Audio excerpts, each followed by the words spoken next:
Chennai fans நாளைக்கு நம்ம லக்னோ கூட ஜெயிச்சு ஆகணும், வேற வழியே கிடையாது. ஏன்னா நாளைக்கு நம்ம தோத்தோம்னா கடைசி 2 match Sunrisers and Gujarat Titans. கண்டிப்பாக அந்த 2 மேட்ச்சுக்கு நம்ம விடுறதை விட நாளைக்கு ஜெயிக்கிறது ரொம்ப ரொம்ப முக்கியங்க. ஏன்னா 16 பாயிண்ட் அப்படிங்கிறது நம்ம ரன் ரேட்டுக்கு ஷியோரிட்டியான்னு கேட்டிங்கன்னா அது ஒரு பெரிய கொஸ்டின் மார்க் தான். நம்ம சேஃபர் சைடுக்கு 18 எடுத்தே ஆகணும், ரொம்ப ரொம்ப முக்கியம். எல்லாத்த பற்றி டிஸ்கஸ் பண்ணலாங்க. நம்ம டீமோட பாசிட்டிவ்ஸ் என்ன, நம்ம எங்கெங்கே இம்ப்ரூவ் பண்ணணும் அண்ட் பிளே ஆஃப் ரேஸ் எப்படி போயிட்டுருக்கு எல்லாத்த பற்றி டிஸ்கஸ் பண்ணலாம். நீங்கள் இந்த சேனல் நியூவாக இருந்தால் மறக்காமல் ஒரு சப்ஸ்கிரைபை போட்டு விட்டுருங்க. பிளே ஆஃப் ரேஸ் பற்றி பார்க்கலாங்க. 2 டீம் உள்ளே போயிட்டாங்க. ஆர்சிபியாக இருக்கட்டும், ஜிடிஆர் இருக்கட்டும், 2 டீமுமே பார்த்தீங்கன்னா உள்ளே போயிட்டாங்க. 2 டீமுக்குமே பார்த்தீங்கன்னா நல்ல ரன் ரேட் இருக்குது. 16 பாயிண்ட் ஆஸ் ஆஃப் டுடே பார்த்தீங்கன்னா ஒரு ஷியோரிட்டி கிடையாது பிளே ஆஃப் போகிறதுக்கு. மேத்தமேட்டிக்கலாக 2 டீமுமே இன்னும் குவாலிஃபை ஆகலை. பட் ஆர்சிபிக்கு +1 மேலே ரன் ரேட், ஜிடிக்கு பார்த்தீங்கன்னா ஒரு பெரிய வின் எஸ்ஆர்ஹெச் கூட, அதனால் பார்த்தீங்கன்னா +0.5 மேலே ரன் ரேட். ஸோ 2 டீமும் பார்த்தீங்கன்னா ஹெல்த்தியான ரன் ரேட்டில் இருக்காங்க. ஸோ ஒரு 5 டீம் 16 எடுத்தால் கூட இந்த 2 டீமுக்கும் பார்த்தீங்கன்னா ரன் ரேட் ரொம்ப பாசிட்டிவாக இருக்குது. அப்படிங்கிற காட்டி கண்டிப்பாக இந்த 2 டீமுமே குவாலிஃபை ஆகிறதுக்கான சான்ஸ் ஆல்மோஸ்ட் 90% மேலே இருக்குங்க. ஸோ 2 டீம் உள்ளே போயிட்டாங்க. அடுத்து 3வது இருக்கிற டீம் பார்த்தீங்கன்னா சன்ரைசர்ஸ், 4வது பார்த்தீங்கன்னா பஞ்சாப், 5வது நம்ம இருக்கோம், 6வது ராஜஸ்தான் இருக்காங்க. நம்ம டீமோட முக்கியமான காலம் என்ன தெரியுங்களா? அந்த பாயிண்ட்ஸ் டேபிளில் நம்ம பார்க்க வேண்டியது ரன் ரேட் அப்படிங்கிறது. ஏன்னா நம்ம மேலே இருக்கிற 4 டீம் கம்பேர் பண்ணும்போது நமக்கு ரன் ரேட் ரொம்ப கம்மியாக இருக்குங்க. பிளே ஆஃப் ரேஸில் இருக்கிற டீம்ஸில் ராஜஸ்தானை விட மட்டும்தான் நமக்கு அதிகமாக இருக்குது, மற்ற எல்லா டீமை விட நம்ம ரன் ரேட் கம்மியாக இருக்குது. ஸோ நம்ம 16 பாயிண்ட் எடுத்தோம்னா ஷியோரிட்டியான்னு கேட்டிங்கன்னா கிடையாது. ஏன்னா 5 டீம் 16 எடுத்தால் நம்மளோட ரன் ரேட் காரணமாக நம்ம மிஸ் அவுட் ஆகிறதுக்கான சான்ஸ் நிறைய இருக்குங்க. ஸோ கண்டிப்பாக நம்மளோட சேஃபர் சைடுக்கு 18 பாயிண்ட் எடுக்கணும். ஓகே, சில டீம்ஸ்லாம் தோற்று 16 பாயிண்ட் போதும் அப்படிங்கிற ஒரு சுச்சுவேஷன் வரும் அப்படின்னா கண்டிப்பாக நம்ம நாளைக்கு லக்னோ அண்ட் சன்ரைசர்ஸ் கூட ஜெயிச்சுக்கிறது ரொம்ப நல்லது. ஏன்னா கடைசி மேட்ச் குஜராத் வரைக்கும் நம்ம விடுறது நல்லதே கிடையாதுங்க. ஏன்னா குஜராத் டைட்டன்ஸ் நம்ம தெளிவாக பார்த்துட்டோம். அந்த பிச்சில் குஜராத் பவுலர்ஸ் வேறு மாதிரி போட்டுட்டு இருக்காங்க. அகமதாபாத் பிச்சில் பார்த்தீங்கன்னா ரபாடாவும் சரி சிராஜும் சரி இடிக்கிறாங்க போட்டு. முதல் பவர் பிளேலேயே எல்லா டீமோட மேட்சையும் முடிச்சு விட்டுறாங்க. ஸோ கண்டிப்பாக நம்ம கடைசி மேட்ச் அகமதாபாத் போகிறதுக்கு முன்னாடியே 16 பாயிண்ட் எடுத்துக்கிறது ரொம்ப ரொம்ப முக்கியங்க. ஏன்னா அகமதாபாத் போய் நம்ம 14 பாயிண்டோடு இருந்து அன்னைக்கு ஜெயிச்சா 16 அப்படிங்கிற ஒரு சுச்சுவேஷன் நம்ம கிரியேட் பண்ணிக்கவே கூடாதுங்க. ஏன்னா அங்கே பார்த்தா ரபாடா சிராஜெல்லாம் ஈஸியாக சஞ்சு அண்ட் ருத்துராஜ், உருள் பட்டேல் தூக்குனாங்கன்னா நம்ம மிடில் ஆர்டரோட சுச்சுவேஷன் நமக்கு நல்லாவே தெரியும். ஸோ கண்டிப்பாக நாளைக்கும் சன்ரைசர்ஸ் கூட ஜெயிச்சுக்கிறது ரொம்ப ரொம்ப முக்கியம் நமக்கு. அண்ட் நாளைக்கு இந்த மேட்ச் பார்த்தீங்கன்னா லக்னோ கூடங்க.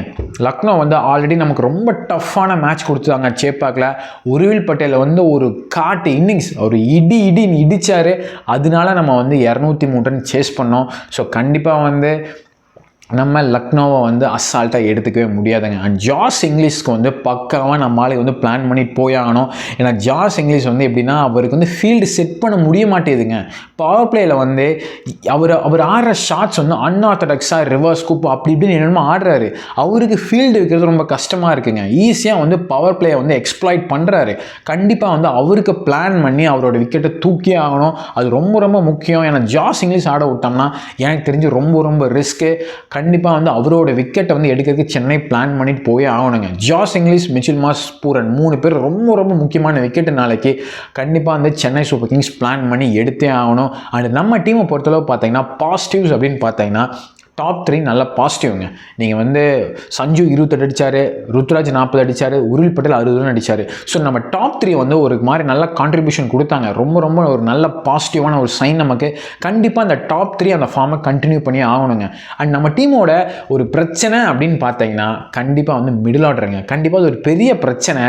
பிரேவிஸாக இருக்கட்டும், தூபேவாக இருக்கட்டும், கண்டிப்பாக ஃபார்முக்கு வந்தே ஆகணும். அண்ட் கார்த்திக் சர்மா பற்றி நான் பேசுகிறேன். ஃபஸ்ட்டு பிரேவிஸ் என்னென்னா அவரோட ஃபார்மை காமிச்சாகணுங்க. நம்ம பிளே ஆஃப் போகணுன்னா பிரேவிஸ் ஃபார்முக்கு வந்தே ஆகணும். பிகாஸ் பிரேவிஸ் எல்லாம் தனியாக மேட்சை முடியக்கூடிய டேலண்ட் உடைய ஒரு ஆளுங்க. அவர் தனியாக மேட்சை முடிச்சிருவார். அப்படிப்பட்ட ஒரு ஆள் தான் அவர். கண்டிப்பாக பிரேவிஸ்க்கும் பால் பட்டே ஆகணும். எனக்கு தெரிஞ்ச அவர் நாளைக்கு ஃபார்முக்கு வருவார்னு ஒரு கட் ஃபீல் எனக்கு இருக்குது. பிகாஸ் அவருக்கு ஒரு 2 பால் மாட்டினா போதுங்க, கான்ஃபிடன்ஸ் வந்துடும். பிரேவிஸ் எல்லாம் அடிக்க ஆரம்பிச்சாருன்னா எப்படி ஆடுவார்னு தெரியும்.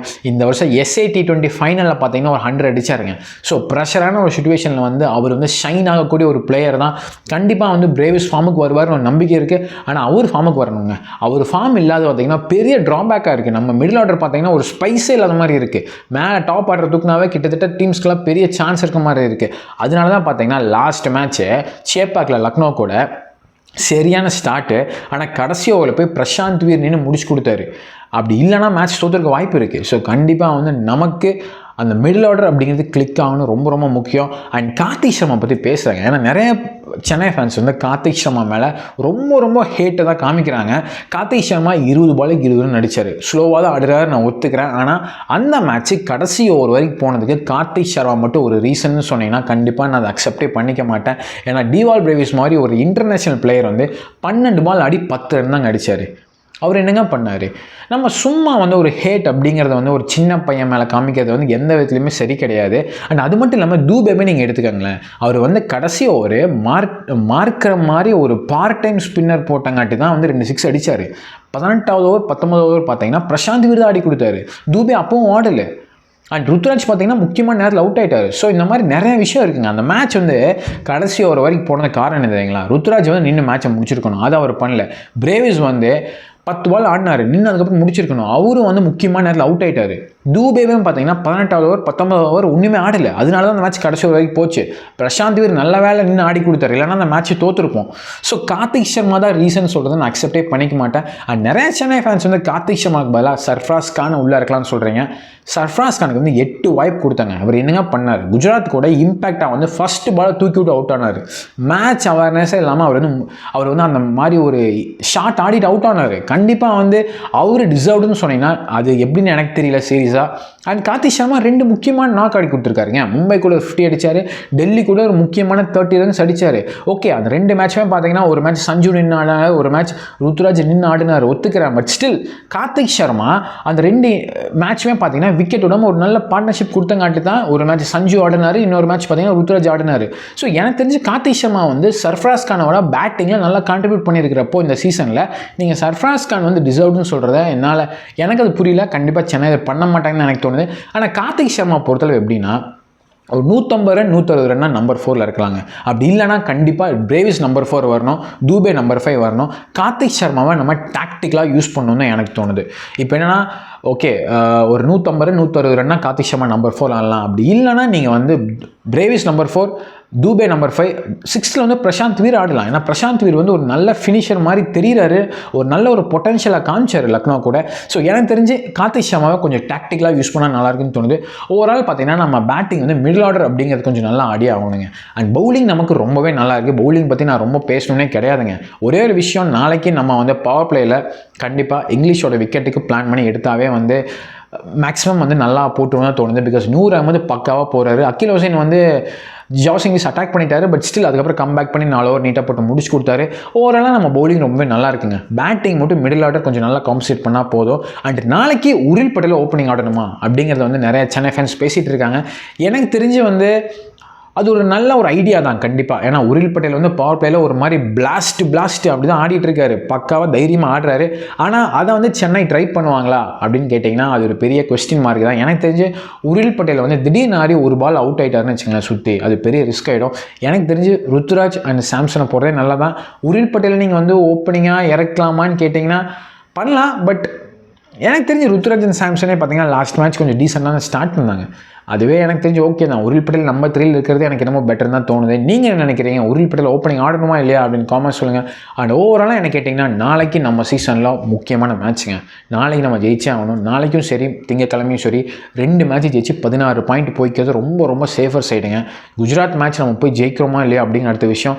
குஜராத் மேட்ச்க்கு முன்னாடியே 16 பாயிண்ட் எடுத்துக்கிறது ரொம்ப நல்லது. அகமதாபாத் போய் நம்ம தோற்றுருவோம், நம்ம ஜெயிக்க மாட்டோம்னு நான் சொல்ல வரல. ஆனால் அந்த மேட்ச் போய் ஒரு பிரச்சனையான சுச்சுவேஷன் நம்மளை வச்சுக்கிறத விட திங்கக்கிழமை, அதாவது நாளைக்கு வெள்ளிக்கிழமை லக்னோ கூட, திங்கக்கிழமை லக்னோ சன்ரைசர்ஸ் கூட, இந்த 2 மேட்ச் ஜெயிச்சுக்கிறது ரொம்ப ரொம்ப நல்லதுங்க. ஓவரால் நீங்கள் என்ன நினைக்கிறீங்க? சென்னை சூப்பர் கிங்ஸ் வந்து பிளே ஆஃப் போக முடியுமா இல்லையா அப்படின்னு காமெண்ட் சொல்லுங்கள். இந்த மாதிரி வீடியோஸ்க்கு சப்ஸ்கிரைப் பண்ணுங்கள்.